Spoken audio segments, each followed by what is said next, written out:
శుక్లాంబరధరం విష్ణుం శశివర్ణం చతుర్భుజం ప్రసన్నవదనం ధ్యాయేత్ సర్వవిఘ్నోపశాంతయేత్. గురుర్బ్రహ్మా గురుర్విష్ణుః గురుర్దేవో మహేశ్వరః గురుస్సాక్షాత్ పరబ్రహ్మ తస్మై శ్రీగురవే నమః. వ్యాసాయ విష్ణురూపాయ వ్యాసరూపాయ విష్ణవే నమో వై బ్రహ్మనిధయే వాసిష్ఠాయ నమో నమః. కూజంతం రామ రామేతి మధురం మధురాక్షరం ఆరుహ్య కవితాశాఖాం వందే వాల్మీకికోకిలం. శ్రుతిస్మృతిపురాణానాం ఆలయం కరుణాలయం నమామి భగవత్పాదశంకరం లోకశంకరం. వాగర్ధావివ సంపృక్తౌ వాగర్ధప్రతిపత్తయే జగతః పితరౌ వందే పార్వతీపరమేశ్వరౌ. సూక్తిం సమగ్రయతున స్వయమేవ లక్ష్మీః శ్రీరంగరాజమహిషీ మధురైకటాక్షైః. వైదగ్ధ్యవర్ణగుణగుంభనగౌరవైర్యాం కండూలకర్ణకుహరాः కవయోధయంతి. హైమోత్పపుండ్రమజహన్మకుటం సునాసం మందస్మితం మకరకుండలచారుగండం. బింబాధరం బహుళదీర్ఘకృపాకటాక్షం శ్రీవేంకటేశముఖమాత్మని సన్నిధత్తాం. మనోజవం మరుతతుల్యవేగం జితేంద్రియం బుద్ధిమతాం వరిష్టం. వాతాత్మజం వనరయూధముఖ్యం శ్రీరామదూతం శిరసా నమామి.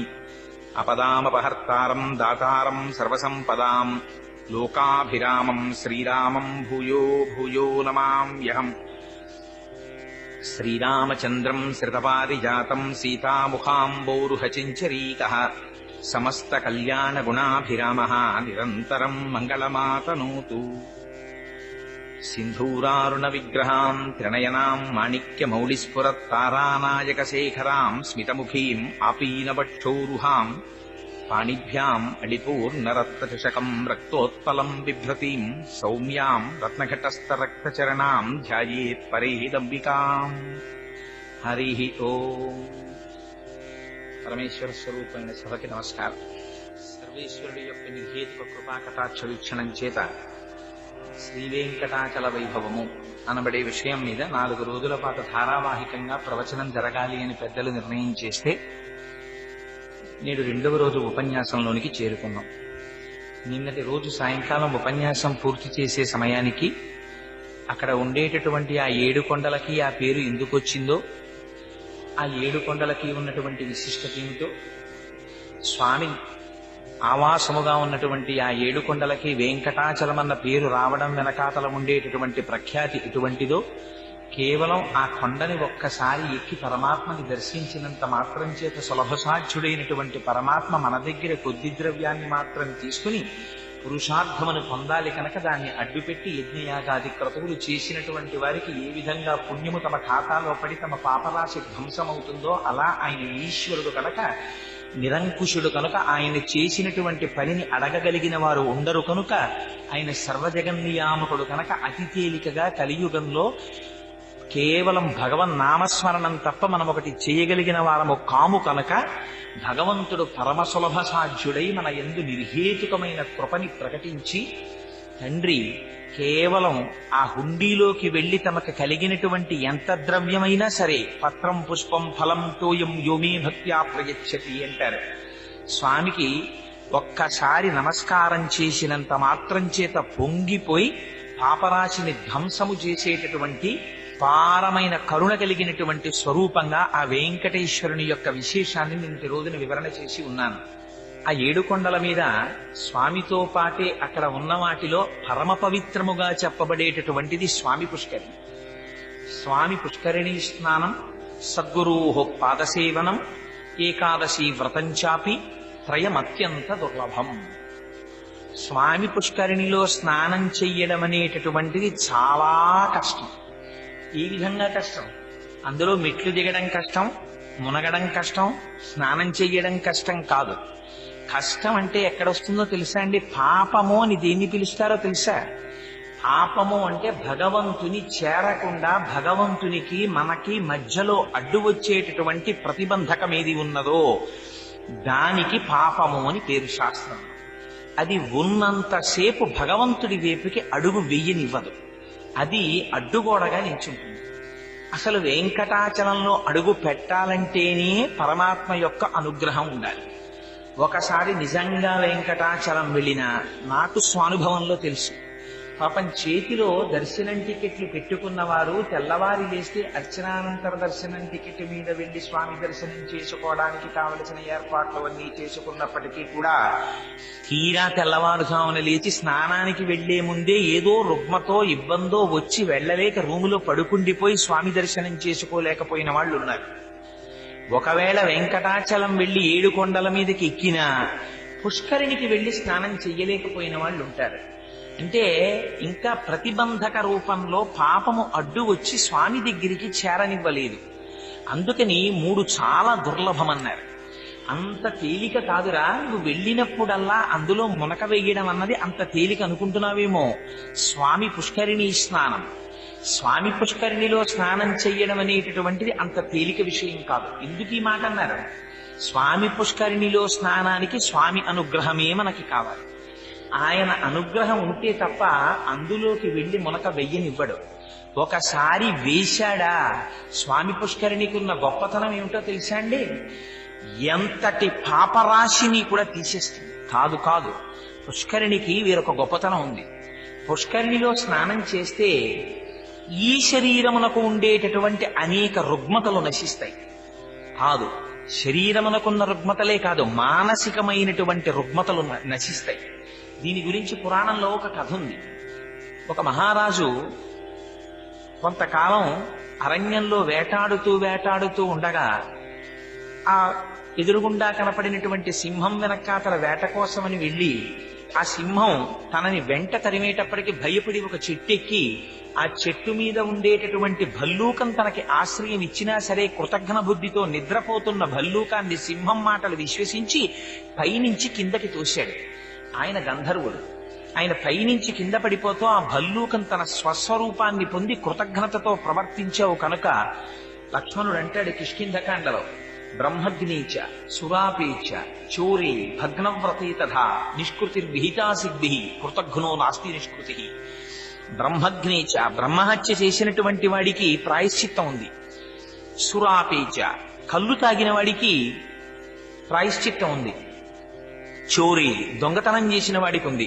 భగ్నవ్రతే తథా, వ్రతం చేస్తానని నీళ్లు ముట్టుకుని సగం వ్రతం చేసి లేచిపోయిన వాడికి ప్రాయశ్చిత్తం ఉంది. కృతజ్ఞో నాస్తి నిష్కృతి, ఒకడి వలన ఉపకారమును పొంది తాను ప్రత్యుపకారము చెయ్యవలసిన సమయం వచ్చినప్పుడు ముఖం చాటు వేసిన వాడెవడున్నాడో వాడు కృతజ్ఞుడు. అటువంటి కృతజ్ఞుడికి మాత్రమే శాస్త్రంలో ప్రాయశ్చిత్తం లేదు. అటువంటి కృతజ్ఞతతో నువ్వు ప్రవర్తించి నేను నిద్రపోతుండగా కిందనున్న సింహానికి ఆహారంగా నన్ను పైనుంచి కిందకి తోసివేశావు కనుక నీవు మతి చెలించిన వాడవై తిరుగుదువుగాక అని శపింపబడ్డాడు రాజు. ఆ సింహం వెళ్ళిపోయింది, ఈయనకి పిచ్చెక్కి తిరుగుతున్నాడు తిరుమల కొండల మీద. తండ్రికి తెలిసింది వార్త. తీసుకుని వెళ్ళాడు. ఉన్న ఒక్క కుమారుడికి పిచ్చి వచ్చిందని బాధపడ్డాడు. బాధపడితే ఒకానొక నాడు అదృష్టం కలిసి వచ్చింది. ఏనాడు ఇంటికి మహాపురుషులు వస్తారో ఆనాడే ఆ ఇంటికి సౌభాగ్యం. ఊరక రారు మహాత్ములు మా రథముల ఇండ్లకడకు వచ్చుటలెల్లం కారణము మంగళములకు, నీవొచ్చుట శుభము మాకు నిజము మహాత్మా అంటాడు దశమస్కంధంలో. అందుకని ఒకనాడు వచ్చారు ఒక మహాత్ముడు, నీ పిల్లవాణ్ణి వెంకటాచలం తీసుకెళ్లి స్వామి పుష్కరిణిలో స్నానం చేయించమన్నారు. తీసుకొచ్చి ఆ స్వామి పుష్కరిణిలో స్నానం చేయించారు. వెంటనే అతనికి కలిగినటువంటి ఉన్మాదం తగ్గింది. మీకు ఇంకా చిత్రమైన విషయం చెప్పనండి, ఇప్పటికీ కూడా స్వామి పుష్కరిణిలో స్నానం చేసి అనేక రుగ్మతల నుంచి బయటపడిన వాళ్ళు ఉన్నారు. వెంకటాచలంలో ఉండేటటువంటి తీర్థాలు సామాన్యమైన తీర్థాలు కావు. మళ్ళీ ఆ తీర్థాలకి కొన్ని తిథులున్నాయి. ఒక్కొక్కసారి చంద్రుడు ఏ తిథితో కలిసి ఉండగా, లేదా ఒక్కొక్క రోజు ప్రత్యేకించి ఏ నక్షత్రం ఉండగా, ఇవాళ హస్తానక్షత్రం ఉంది, అలా హస్తానక్షత్రం ఉండగా తుంగురు తీర్థంలో స్నానం చేసినా, లేదా ఘోణతీర్థంలో ప్రత్యేకమైన తిథులలో స్నానం చేసినా దానికి ఉన్న శక్తి ఏమిటో తెలుసా అండి? ఒక్కొక్కడికి ఒక్కొక్క లక్షణం ఉంటుంది. వాడు ఎంత పెద్దవారు అవనివ్వండి, వారి గురించి మాట్లాడవలసి వస్తే వారా అండి, అబ్బో చాలా గొప్పవారండి అని వాడి జీవితంలో వాడు అనడం. ఎవరినైనా సరే వాడా అంటాడు. ఎవరినైనా ఏకవచన ప్రయోగమే. వాడా, నాకు తెలుసు వాడెంతటి వాడంటాడు. ప్రతివాడిని ఏకవచన ప్రయోగమే. ప్రతివాడు వీడికన్నా తక్కువ వాడే, వీడు ప్రపంచానికి అంతటికి వీడు అధికుడు అన్న భావనతో, అంత అహంకారంతో మాట్లాడే వాళ్ళు ఉంటారు. అటువంటి వారిని కూడా ఒక ప్రత్యేకమైనటువంటి తిథి కలిగి ఉన్ననాడు తీసుకుని వెళ్లి స్నానం చేయిస్తే అటువంటి వారిలో మానసికంగా మార్పులు వచ్చి పరమభక్తితో ప్రవర్తించిన సందర్భాలున్నాయి. ఆ నీటికున్నటువంటి శక్తి అటువంటిది.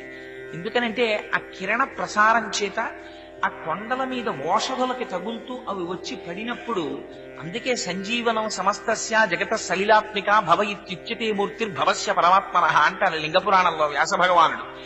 అసలు నీటికి ప్రాణిని నిలబెట్టే శక్తి ఉంది.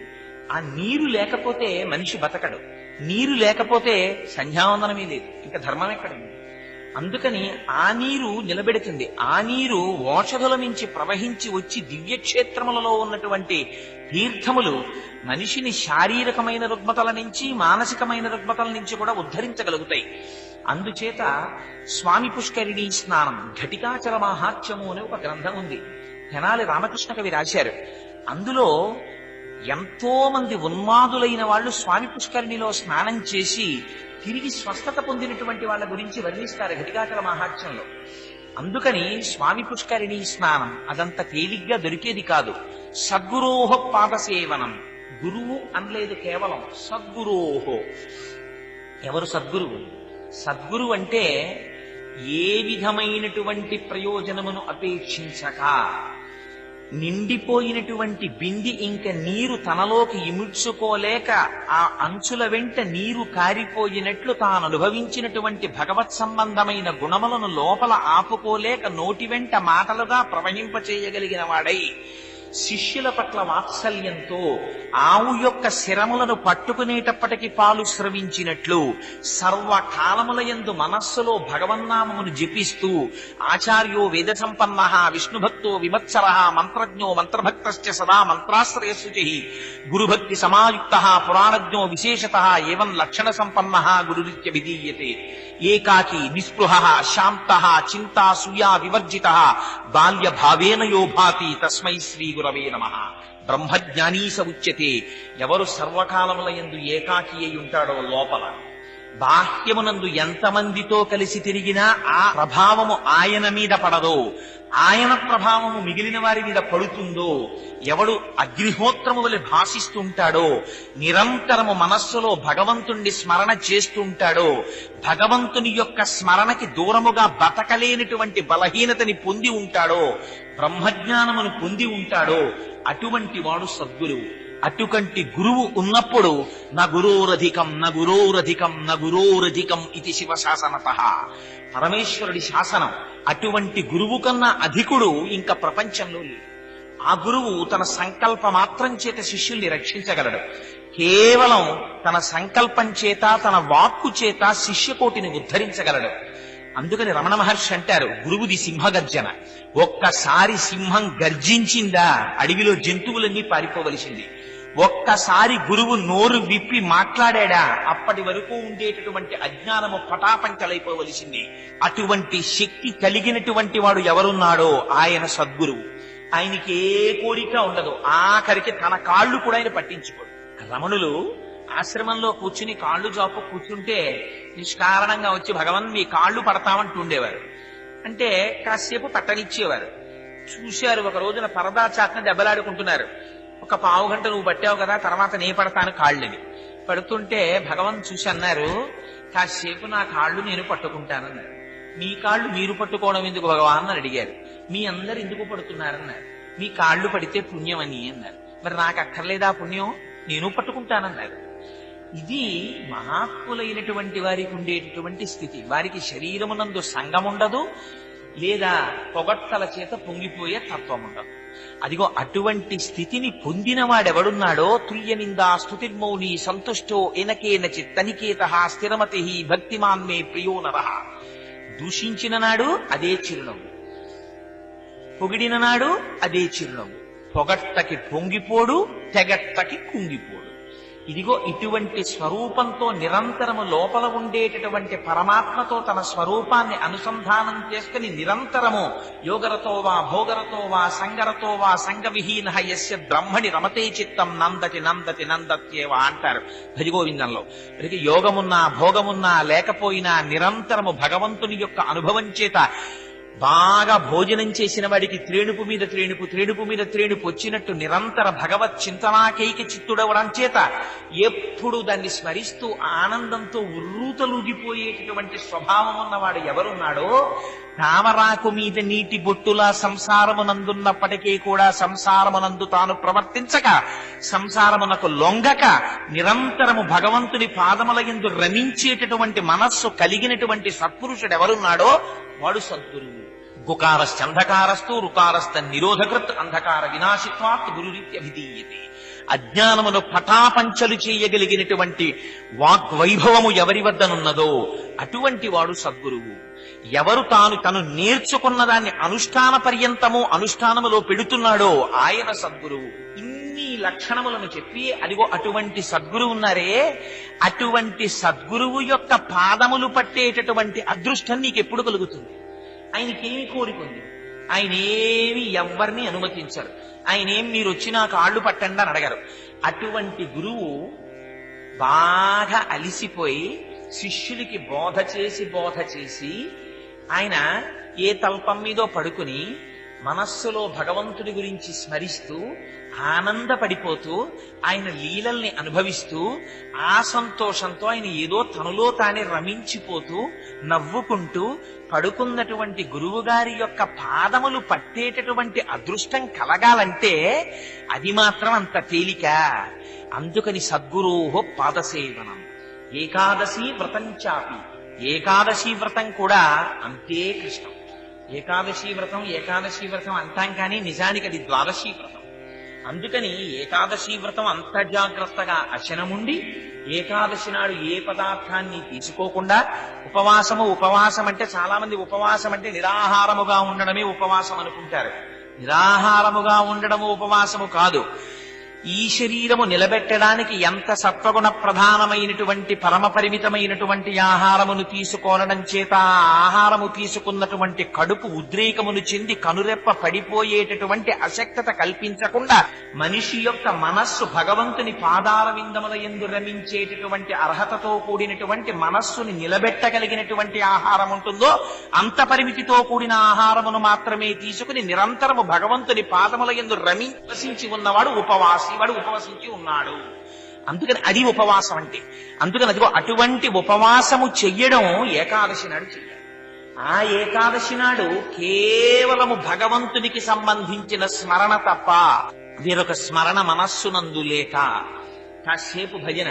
మీరు ఎన్ని చెయ్యండి, ఎన్ని చేసినా చేసేటటువంటిది చేస్తూ మనస్సు మాత్రం వెళ్ళిపోయిందా దానివల్ల ప్రయోజనం శూన్యం. ఇంద్రియాణి బలిష్టాని నియుక్తాని మానదా తేషు స్నాత్వా పునః నిర్మలం మనోయావత్ తావత్ సర్వం నిరర్థకం అంటాడు వ్యాసుడు. ఎందుకురా భ్రమన్ సర్వతీర్థేషు, తిరుగుతావు క్షేత్రాలన్నీ తిరుగుతావు. ఈ మనస్సునందు శాంతి లేదు, నీ మనస్సునందు లేదు. ఆ మనస్సు భగవంతుణ్ణి తన లోపల నిలుపుకోలేదు. అందుకని మనకి దర్పణ సేవ అని చేయిస్తారు. ఎందుకో తెలిసా అండి? దర్పణ సేవ అద్దంలో స్వామివారిని చూడండి, అద్దంలో స్వామివారిని చూడండి అంటారు. ఎందుకు అద్దంలో స్వామివారిని చూడడం? అద్దమనబడేటటువంటి మనస్సుకి ముందు భగవానుణ్ణి పెడితే ఈ మనస్సు లోపల భగవంతుని యొక్క ప్రతిబింబము వెళ్లి నిలబడాలి. ఒక్కసారి క్షేత్రమునకు వెళ్లి మూర్తి దర్శనం చేస్తే ఆ మూర్తి దర్శనం చేసినటువంటి కన్నులది కాదు, కన్నులతో దర్శనం చేసినప్పుడు కన్నులు చూస్తున్నప్పుడు చూడబడేటటువంటి వస్తువునందు మీ మనస్సు ఏకాగ్రతతో నిలబడాలి. అలా నిలబడితే బయటికొచ్చి కూడా 10 సంవత్సరాల తర్వాత కూడా ఏమండి వెంకటాచలపతి ఎలా ఉంటారు? ఆపాదమస్తకం చెప్పగలగాలి. ఇది సుందరకాండలో కృష్ణ చేసిందమ్మా. ఎలా ఉంటాడో రాముడు చెప్పంది. త్రిస్తరస్త్రిప్రలంభస్త్రిసమహత్రిశోన్నత త్రితామ్ర స్త్రిచ స్నిగ్ధ గంభీర స్త్రిషునిత్య సహా అని చెప్పేశారు మహానుభావుడు హనుమ. ఆపాదమస్తకం రామచంద్రమూర్తి ఎలా ఉంటారో, లోపల మనస్సులో ఎలా ఉంటారో, ఆయన దయాగుణం ఎలా ఉంటుందో వర్ణించి చెప్పగలిగారు. ఇటువంటి అనుభవము తన మనస్సులో నిలబెట్టుకోవడం అనేటటువంటిది ఉపవాసం. అందుకని అదిగో అటువంటి ఉపవాసము ఏకాదశి వ్రతంచాపి త్రయం అత్యంత దుర్లభం. ఈ 3 నీకు దొరకమంటే దొరికేవి కావు. అందుకని తిరుమల విడితే ఒక నియమం ఉంది, ఒక కట్టుబాటు చేశాడు పరమాత్మ. ఆయన ఎంత కట్టుబాటు చేశాడో తెలుసా అండి? యుగధర్మాన్ని తాను ముందు పాటించాడు వెంకటేశ్వర స్వామి. అందుకే పెళ్లి చేసుకుంటే అప్పు, లేకపోతే ఆయన కర్మ ఆయనకు అప్పిందుకు. శ్రీ ఆయన సొత్తు. ఆదిన్ శ్రీసతి కొప్పుపై తనువుపై అంశోత్తరీయంబుపై పాదాబ్జంబులపై కపోలతటిపై పాలిండ్లపై నూత్న మర్యాదంచెందుక రంపు క్రిందకుట ఆపై నాకరంబుంటమేల్ కాదే రాజ్యము విద్యము సతతమే కాయంబు నాపాయమే అంటాడు బలిచక్రవర్తి అష్టమస్కంధంలో. అటువంటి వాడు ఒకరి దగ్గర పుచ్చుకోవడమా? కుబేరుడి దగ్గర తన కింకరుడు యుగధర్మాన్ని చూపించారు. ఆదివరాహమూర్తిని అడిగారు స్థలం ఇమ్మని. స్థలం మౌల్యేను గృహ్యతాం అన్నాడు. డబ్బుచ్చుకుని పుచ్చుకోవాయా స్థలం అన్నాడు. 100 గజాల స్థలం కొనుక్కున్నారు ఏడుకొండల మీద. ఏమిటి ఎలా ఇచ్చి? ప్రథమ దర్శనం నీకు, ప్రథమ నైవేద్యం నీకు, ప్రథమ క్షీరసేచనం నీకని. రేపు పద్మావతి శ్రీనివాసుల పరిణయం శనివారం కదా, రేపటి రోజున వివరణ చేస్తాను. పద్మావతి శ్రీనివాసుల పరిణయం రేపు విన్నంత మాత్రం చేత మహాపుణ్యం. అందుకని అదిగో అటువంటి వైభవం ఉన్నటువంటిది కాబట్టి, ఆ స్వామి అంతటి దయాళువు కాబట్టి అక్కడ మనకి చెప్పేటప్పుడు త్రయమత్యంత దుర్లభం. ఈ 3 అంత తేలిగ్గా దొరుకుతాయి అనుకుంటున్నావేమో, ఇవి దొరకమంటే దొరికేవి కావు. అందుకని స్వామి కట్టడి చేశారు. వెళ్ళిన వాళ్ళు స్వామి పుష్కరిణిలో స్నానం చెయ్యండి. ఎందుకు పుష్కరిణిలో స్నానం చేయి, పుష్కరిణిలో స్నానం చెయ్యి అండం? స్వామి పుష్కరిణికి ఒక పెద్ద రహస్యం ఉంది. క్రీడాద్రిని గరుత్మంతుడు తీసుకుని వచ్చేటప్పుడే విరజానది స్వామి పుష్కరిణిగా వచ్చింది. మీరు ఎప్పుడు జ్ఞాపకం పెట్టుకోండి. ఎప్పుడు తన నిజ అంతటా ఉంటారు భగవానుడు. శ్రీ మహావిష్ణువు అంటే వైకుంఠంలోనే ఉంటాడు అనుకోకండి, అంతటా ఉంటాడు ఆయన. ఇందుగలడు అందులేడని సందేహము వలదు చెక్కి సర్వోపగతుండెందెందు వెదకి చూచిన అందందేగలడు ధనవగ్గని వింటే. అంతటా ఉన్నాడు ఆయన. అంతటా ఉన్నవాడు ప్రకటముగా తన ఆవాసముగా ఉంటాడు వైకుంఠంలో. అటువంటి వాడు ఆయనతో పాటుగా ఆయన అవతారమును స్వీకరించి అజాయమానో బహుధా విజాయతే అని అవతారమును స్వీకరించవలసినటువంటి అవసరము లేనివాడు ఎక్కడెక్కడ ధర్మమునకు హాని కలిగితే అప్పుడప్పుడు ధర్మ సంస్థాపనార్థమని పరిత్రాణాయ సాధూనాం వినాశాయ దుష్కృతాం ధర్మ సంస్థాపనార్థాయ సంభవామి యుగే యుగే. తనని భక్తులు ఇలా చూడకుండా ఉండలేమని ఆర్తి చెందినప్పుడు పరమాత్మ ఆ రూపాన్ని పొంది వస్తారు. అసలు భగవానుడికి నామం లేదు, రూపం లేదు. అటువంటి వాడు ఒక రూపాన్ని తీసుకుంటున్నాడు. అందుకనే అదితి తపస్సు చేస్తే ఆయన ఒక మాట చెప్పారు, నాకు వేడుక పుట్టు నీ సుతుడనై నర్తించి వర్తింపగా అన్నారు. అదితి నాకు కోరిక పుట్టింది, నీ కడుపులోంచి బయటికి వచ్చి నీ కొడుకుగా ఆడుకోవాలనుకుంటున్నాను అదితి, అందుకని వామనమూర్తిగా వస్తానన్నారు. రవి మధ్యాహ్నమునంచరింపగహ తారాచంద్ర భద్రస్థితిన్ శ్రావణ ద్వాదశి నాడు శ్రోణనభిజిత్ సంజ్ఞాత లగ్నంబురన్ భువనాధీశుడు పుట్టెవామనగతిన్ పుణ్యవ్రతోపేతకున్ దివిజాధీశ్వరు మాతకున్ పరమ పాతివ్రత్య విఖ్యాతకున్ అన్నారు పోతన గారు అష్టమస్కంధంలో. అందుకని అలా వచ్చాడు ఒకనాడు. అందుకని రాగలిగినటువంటి సమర్థత ఉన్నవాడైన. నాకు ఒక రూపం ఉంటుంది, ఈ రూపమును మార్చి కొత్త రూపం పెట్టమంటే నేను తెచ్చుకోలేను. పరమాత్మ రూపం లేనివాడు కాబట్టి కావలసిన రూపాన్ని ధరిస్తూ ఉంటాడాయన. అందుచేత అదిగో అటువంటి పరమాత్మ ఉన్నారే, ఆయన ఎప్పుడెప్పుడు అవతారం స్వీకరించి శ్రీవైకుంఠం నుంచి బయలుదేరి వచ్చినా ఆయనని విడిచిపెట్టి ఉండలేక వచ్చేటటువంటి వస్తువులు కొన్ని ఉన్నాయి. ఇది దాశరథి శతకంలో గోపరాజు గారు చెప్పారు. శ్రీరమ సీతగాగ నిజసేవక బృందము వీరవైష్ణవాచార జనంబుగాగ విరజానది గౌతమిగాగ వికుంఠమున్నారయ భద్రశైల శిఖరాక్రముగాగ వసించు చేతనోద్ధారకుడైన విష్ణుడవు దశరథి కరుణాపయోనిధి అన్నారు.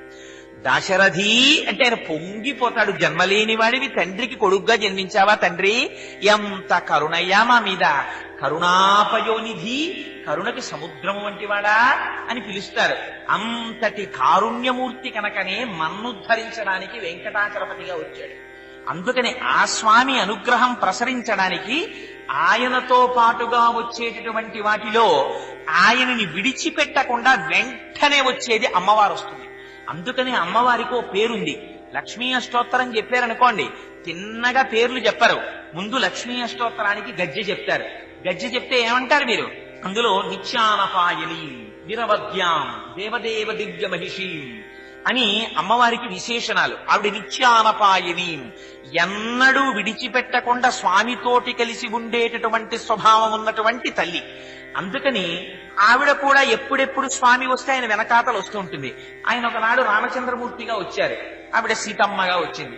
ఆయన ఒకనాడు కృష్ణ పరమాత్మగా వచ్చారు, ఆవిడ రుక్మిణీదేవిగా వచ్చింది.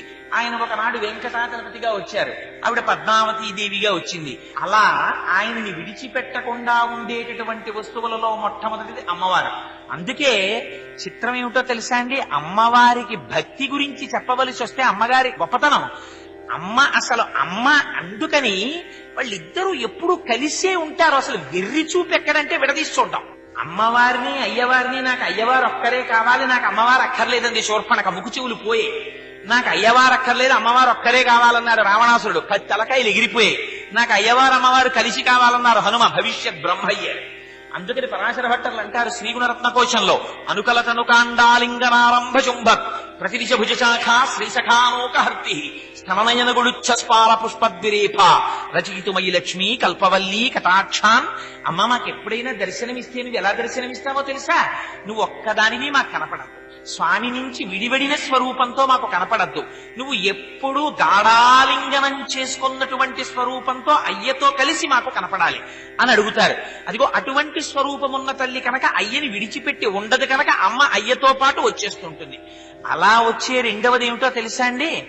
విరజానది. స్వామివారు ఆనందంతో స్నానం చేసేటటువంటి విరజానది ఉందే, ఆ విరజానది స్వామి ఎప్పుడెప్పుడు అవతారం స్వీకరించి భూమండలం మీదకి వచ్చినా ఆయనతో పాటుగా విరజానది కదిలొస్తుంది.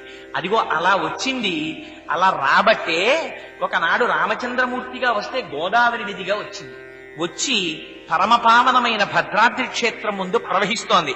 అలా వెంకటాచలంలో కూడా స్వామిని విడిచిపెట్టి ఉండలేక స్వామితో పాటుగా వచ్చినటువంటి విరజానదియే స్వామి పుష్కరిణి. స్వామి పుష్కరిణికి ఉన్న గొప్పతనం ఏమిటో తెలుసా అండి? ఆయన శ్రీ భూదేవులిద్దరితోటి కలిసి అందులో స్నానం చేశారు స్వామి. మనం స్నానం చేస్తాం, స్నానం చెయ్యడానికి కూడా ఒక గొప్పతనం ఉంటుంది. కాకి స్నానం అని శాస్త్రంలో ఒకటి ఉంది. కాకి స్నానం అంటే ఏమిటో తెలుసా? వాడు వెళ్ళి స్నానం చేస్తాడు. దేనికి? ఇది శుభ్రపడాలి. నాకండి స్నానం చేయకపోతే ఉండలేనని స్నానం చేస్తాడు. శాస్త్రం అంది దాన్ని కాక స్నానము అంది. అలా చేస్తే వాడు దీని శుభ్రత కొరకు మాత్రమే స్నానం చేస్తాడు. అసలు శుద్ధి ఒకటి ఉంది స్నానం చేయడానికి. ఏమిటది? గంగే చయమునే చైవ గోదావరి సరస్వతి నర్మదే సింధు కావేరి యౌజలేస్మిన్ సన్నిధింకురు అని చెప్పుకుని ఆ నీళ్లు తీసి శిరస్సును ప్రోక్షణ చేసుకుని స్నానం చేస్తారు. అలా చేస్తే దాని చేత మనస్సు శుద్ధి పొందుతుంది. మనస్సు శుద్ధి పొందకుండా శరీరం ఒకటి మాత్రమే శుద్ధముగా ఉన్ననాడు వాడు లోకకంటకుడవుతాడు. కారణం ఏమిటి? మనిషిని ఉద్ధరించగలిగినది మనస్సు. ఈ మనస్సు బాగున్ననాడు పైన శరీరమునకు కొద్దిగా ఇబ్బంది వచ్చినా ఏం బాధ ఉండదు. మీరు అందుకే చూడండి, పెద్దలైన వాళ్ళెవ్వరూ కూడా బాహ్య సౌందర్యంతో ఏం మెరిసిపోతూ ఉండరు. చంద్రశేఖర పరమాచార్యులు వారిని ఫోటో చూసి ఎంత అందంగా ఉన్నారో, వీరిని ఫెయిర్ అండ్ లవ్లీ అడ్వర్టైజ్మెంట్ కి వేస్తే బాగుంటుందని ఏ మూర్ఖుడైనా అంటాడా? చంద్రశేఖర పరమాచార్యులు వారి అందం ఏమిటి? చేత్తో మట్టిక మండలం పట్టుకుని మోకాళ్ల మీద గొంతు కూర్చుంటే ఈ మోచిప్పలు కూడా పైకి తేలిపోయినంత బట్ట పలచగా ఉండి 2 చేతుల మధ్యలో చేతులు పెట్టి ఒక్కనాడు మనం చెయ్యం అలా ఆచమనం ఎలా చెయ్యాలో అలా చేస్తారు పరమాచార్యుల వారు. 2 చేతులు మధ్యలో పెట్టి ఆ మట్టి ఉద్ధరిణితో తీసుకుని నీళ్లు పోసుకుని ఆ నీళ్లు తాగేవారు. ఆచమనం చేసి మహానుభావుడు ఆ సత్యదండాన్ని నదిలో ముంచి స్నానం చేస్తున్నటువంటి భంగిమలో పరమాచార్యుల వారిని చూడండి. ఏముంటుంది? డొక్కు శరీరం, ఎముకల గూడు, అయినా విభూతి, ఇంత కుంకంబొట్టు, ఇంతంత రుద్రాక్షలు, ఆ తలమించి వేసినటువంటి బట్ట, కళ్ళకి పెట్టుకున్నటువంటి అతి చౌకబారు కళ్ళజోడు, దానికి పెద్ద పెద్ద భూతద్దాలు. కానీ ఆ చిరునవ్వు అమ్మవారి చిరునవ్వు, ఆ అభయహస్తం పరమశివుడి అభయహస్తం, ఆయన పాదాలు శ్రీకృష్ణుడి యొక్క పాదాలు, ఆయన ఊపిరి పరమహంస ఊపిరి. అటువంటి వారిని చూసేటప్పటికే ఆకర్షించేస్తుంది. అది ఎలా స్నానం చెయ్యాలో అలా స్నానం చేసి చేసి చేసి చేసి మనస్సుని భగవంతుని యందు నిలబెట్టడం చేత పునీతమైపోయినటువంటి శరీరం, అందుచేత ఆకర్షిస్తుంది. అందుకని ఎందుకు ఈ విషయం మీకు మనవి చేశానంటే, అందుకని పుష్కరిణిలో స్నానము మనము చేస్తాం, స్నానం పెద్దలు చేస్తారు స్నానం. మీకు ఒక్క ఉదాహరణ చెప్తాను. అనంతాచార్యుల వారని వెంకటేశ్వర స్వామి వారితో మాట్లాడుతుండేవారు. ఆయన ఒకసారి శ్రీవిల్లిపుత్తూరు వెళ్ళారు. శ్రీవిల్లిపుత్తూరు వెళ్లి వారు స్నానం చేయడానికని దిగారు. ఆ కొలనులో దిగి చేతులు పెట్టి కింద తడుగుతున్నారు. శిష్యులు అడిగారు, ఏమిటి తడుగుతున్నారన్నారు. ఈ కొలనులో గోదాదేవి తిరుప్పావై వ్రతం చేసినప్పుడు ఆవిడ ఇందులో స్నానం చేసింది కదా. సౌభాగ్యవతి అయినటువంటి తల్లి ఆవిడ స్నానం చేసినప్పుడు తన యొక్క చిలికెత్తెలతో కలిసి స్నానం చేస్తే ఆమె ఒంటికి పసుపు రాసుకుని స్నానం చేస్తుంది. ఎంత ధర్మం చెప్పారో చూడండి. పసుపు రాసుకు స్నానం చేస్తుంది కనుక అమ్మవారి ఒంటికి పట్టిన పసుపు కరిగి ఈ నీటి అడుగుకి వెళ్లి పేరుకుని ఉంటుంది. ఎక్కడైనా ఇంత పసుపు ముద్ద దొరుకుతుందేమోనని వెతుకుతున్నాను. ఎంత తాపత్రయం! మనమైతే మనమంటే మీరు కాదు, నాలాంటి వాడు, నా వంటి వాడిని తీసుకెళ్లి ఇందులో ఆండాళ్ళ తల్లి స్నానం చేసిందిట అన్నారు అనుకోండి, ఎలా ఉందో ఎలా చేసిందండి ఇందులోను, నిజంగా చేసిందంటారా? అప్పుడు ఇలాగే ఉంటుందంటారా? వాడికి ముందు సంశయాత్మ వినశ్యతి, వాడికి ముందు అనుమానం, ఏది నమ్మడం. వాడి జీవితం ఎంతో వాడికి పురాణము అంతే. అందుకని అదిగో అది కాకుండా మార్చగలిగినటువంటి శక్తి కలిగినది స్వామి పుష్కరిణి. సరే, అందుచేత అంత శక్తివంతమైన స్వామి పుష్కరిణి కనుక స్వామి పుష్కరిణీ స్నానం సద్గురో పాదసేవనం ఏకాదశి వ్రతం చాపి త్రయం అత్యంత దుర్లభం. అక్కడ పుష్కరిణి ఎంత గొప్పదో. పైగా మీకు ఒక విశేషం, స్వామి పుష్కరిణికి ఉన్న గొప్పతనం ఏమిటో తెలుసా అండి? మీరు ఒక్కసారి తిరుమల క్షేత్రంలో స్వామి పుష్కరిణి స్నానం చెయ్యడానికి మానసికంగా వెళ్ళండి. తెల్లవారుజామున 5 గంటలకి మీరు అర్చనానంతర దర్శనం టికెట్ మీద ఏడుకొండలవాడి యొక్క గుడిలోకి వెళ్ళిపోవాలి అనుకుని సంకల్పం చేసుకుని ముందు రోజు రాత్రి తక్కువ పదార్థాన్ని మాత్రమే తీసుకుని పడుకుంటే, ఎందుకంటే కడుపు నిండా తినేస్తే పులికిరీనుకులు వస్తాయి తెల్లవారేటప్పటికి, తక్కువ పదార్థం తీసుకుని పడుకుని అలారం పెట్టుకుని 3 గంటలకి లేచిపోయి కాటేజీలో స్నానం చెయ్యకుండా ముఖ ప్రక్షాళనం చేసుకుని కాలకృత్యాదులు తీర్చుకుని ఆ స్వామి పుష్కరిణిలో స్నానం చేద్దామని మీద తువ్వాలోటేసుకుని తెల్లవారుజామున 3 గంటలకి రాంబగీజా కాటేజీ మెట్లు దిగి ఆ రోడ్డు నుంచి పుష్కరిణి వైపు స్వర్ణతేరు ఉండేటటువంటి రోడ్లో నడిచి వెడుతున్నారనుకోండి, తెల్లవారుజామున చల్లటి గాలి కొండల నుంచి వచ్చేస్తుంటుంది. ఆ గాలి గుండెలకి ఉరుసుకుంటూ వెళ్ళిపోతుంటే, మీరు కట్టుకున్నటువంటి వస్త్రం మీ పంచ వెనక్కి వెళ్ళిపోతుంటే, మీరు జాగ్రత్తగా ఎడం చేత్తో పంచ గట్టిగా పట్టుకుని తువ్వాలు ఎగిరిపోకుండా కుడి చేత్తో పట్టుకుని మళ్ళీ అర్చనానంతర దర్శనానికి అందుకోవాలని గబగబా నడిచి ముందుకెళ్లి కుడి చేతి పక్కకి తిరిగి అలా వెళ్లి మళ్ళీ ఎడం చేతి పక్కకి తిరిగితే అక్కడ హనుమ ఉంటారు. అక్కడ హనుమకి వ్యాసరాయల వారు ప్రతిష్ఠ చేశారు. ఆ హనుమకి నమస్కారం చేసి కొంచెం ముందుకెళ్లి ఆ పక్కన మళ్ళీ వరదరాజస్వామి, అక్కడ ఉన్నటువంటి ఆ స్వామివారి యొక్క ఆదివరాహ స్వామివారి యొక్క గుడి వెనకాతల ఉన్నటువంటి ఎడం పక్కకి తిరిగి ఆ పక్కకి వెళ్లి కొంచెం మళ్ళీ ఎడం పక్కకి తిరిగితే పైన గొట్టాల్లోంచి నీళ్లు పడుతుంటాయి. ఆ నీళ్లకి తడిసిపోకుండా జాగ్రత్తగా చెయ్యిలా అడ్డు పెట్టుకుని మీరు లోపలికి వెళ్లేటప్పటికీ కొంతమంది స్నానాలు చేస్తుంటారు, కాకి బట్టలు వేసుకుని గార్డు ఉంటాడు, సబ్బులు అందులో ఉతక్కండి, బట్టలు నలపకండి అంటుంటాడు. అప్పుడు మీరు ఆ తువ్వాలు పంచా అక్కడ పెట్టుకుని ఏదో చిన్న వస్త్రం కట్టుకుని ఆ స్వామి పుష్కరిణి మెట్ల దగ్గర ముందు నాచు జారిపోతామేమో అని చూసుకుని ఏం లేవని నిర్ణయం చేసుకుని అందులోకి దిగి కూర్చుని ముక్కు ఈ 2 చెవులు ఇలా మూసుకుని ఒక్కసారి అందులో బుడుంగని మొనకేసి పైకి తేలారనుకోండి, ఎంత ఆనందమో అయిపోయిందంతే పాప ప్రక్షాళన. ఒక్కసారి లేచి ఇటు తిరిగారనుకోండి, ఎదురుగుండా కనపడుతుంటుంది స్వర్గాపవర్గ పదవీం పరమాం శ్రయంతః మర్త్యా మనుష్య భువనే మతిమాశ్రయంతే. ఆనందనిలయ బంగారు గోపురం కనపడుతుంది. దానికి నమస్కారం చేసి ఎడం పక్కకి మీరు ఒక్క 10 అడుగులు వేశారనుకోండి, ఎదురుగుండా ఆదిశంకరాచార్యులు వారి స్తూపం కనపడుతుంది. ఆ పక్కనున్న మెట్ల మించి పైకెక్కితే 4 శిష్యుల మధ్యలో శంకరులు సత్యదండం పట్టుకుని కూర్చుని ఉంటారు. శృతి స్మృతి పురాణానాం ఆలయం కరుణాలయం నమామి భగవత్పాద శంకరం లోకశంకరం అని నమస్కారం చేసి మెట్లు దిగి కిందకొస్తే స్వామివారి పాదాలు ఉంటాయి అక్కడ. ఆ పాదాలకి మీ శిరస్సు తాటించి పొద్దున్నే అంత వేకువజామున శంకరాచార్యుల వారి పాదాలకి నమస్కారం చేసుకుని ఆ తడిబట్ట విప్పేసి ఓ పొడిబట్ట కట్టుకుని తువ్వాలతో తుడుచుకుని, తువ్వాలు వాసన చూస్తే ఇవాళ రేపు తువ్వాలంతా బ్లీచింగ్ వాసన, పుష్కరిణిలో ఎక్కువ కలిపేస్తున్నారు కాబట్టి అంత బ్లీచింగ్ వాసనతో కూడినటువంటి బట్టలతో మళ్ళీ అంత చల్ల గాలిలో తిరిగి వచ్చారనుకోండి, నిజంగా పుష్కరిణి స్నానానికి ఉండేటటువంటి వైభవమే వైభవం. అందుకు నా పుష్కరిణి అంత గొప్పది. స్వామి పుష్కరిణి తర్వాత మళ్ళీ అంత శక్తి కలిగినది పాపనాశన తీర్థం. ఆ పాప వినాశనం, దాని పేరే పాపనాశనం. పాపాన్ని దహించి వెయ్యగలిగినటువంటి శక్తి కలిగినది. అది ఎక్కడో కొండల మించి పడుతూ ఉంటుంది. అందున ప్రత్యేకించి కొన్ని తిథులలో అక్కడికి వెళ్లి ఆ పాపనాశన తీర్థం కింద శిరస్సు పెట్టి నమస్కారం చేస్తే, తీర్థంలో స్నానం చెయ్యడం అంటే అంత తేలిక అనుకోకండి. తీర్థంలో స్నానం చెయ్యడానికి కూడా ముందు కొంత అనుభవం ఉండాలి. అనుభవం లేనివాడు వెళ్లి పాపనాశనం లాంటి క్షేత్రంలో కానీ చాలా బాగుందని కానీ అందులో తలనీలాలు ఇచ్చేస్తారు.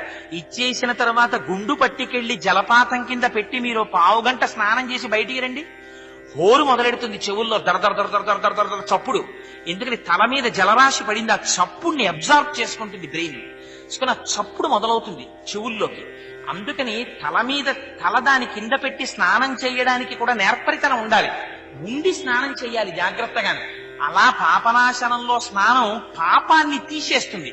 ఇంకా గొప్పది ఆకాశగంగ. అసలు ఆకాశగంగ ఎక్కడి నుంచి వస్తోందో ఇప్పటికీ ఎవరికీ తెలియదు. ఆ కొండల్లోంచి అంతర్వాహినిగా వస్తుంటుంది, వచ్చి ప్రకటంగా పడుతుంది. ఆకాశగంగకున్న గొప్పతనం ఏమిటో తెలుసా అండి? ఎంతకీ పిల్లలు పుట్టనటువంటి వాళ్ళు చైత్రమాసంలో పౌర్ణమి నాడు ఆకాశగంగలో ఎలా స్నానం చెయ్యాలో అలా స్నానం చేసి, ఇలవేల్పు వాళ్ళ ఇంటి సింహాసనంలో ఏ స్వరూపంతో భగవానుడు కూర్చుంటున్నాడో, వెంకటేశ్వరుడి ఆరాధనే చెయ్యమని చెప్పలేదు పురాణంలో. సింహాసనంలో మీరు ఏ రూపంతో ఇలవేల్పుని పూజిస్తున్నారో ఆ ఇలవేల్పుకి అక్కడ వ్రతం చేస్తే వాళ్ళు గర్భం ధరించి తీరుతారని శాస్త్రం ప్రమాణం చేసింది.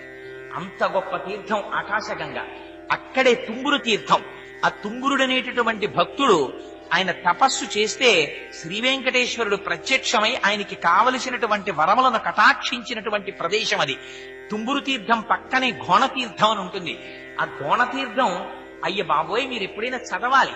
ఆ భవిష్యోత్తర పురాణం గాని లేకపోతే వామన పురాణం గాని వరాహ పురాణం గాని చదివితే ఎంత పెద్ద చిట్టా రాశారో పాపాలు.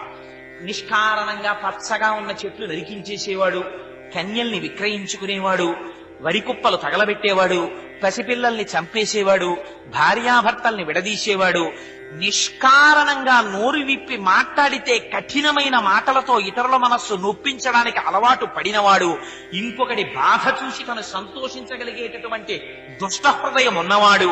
ఇటువంటి వాళ్ళ పాపములనన్నింటినీ తీసేస్తుంది.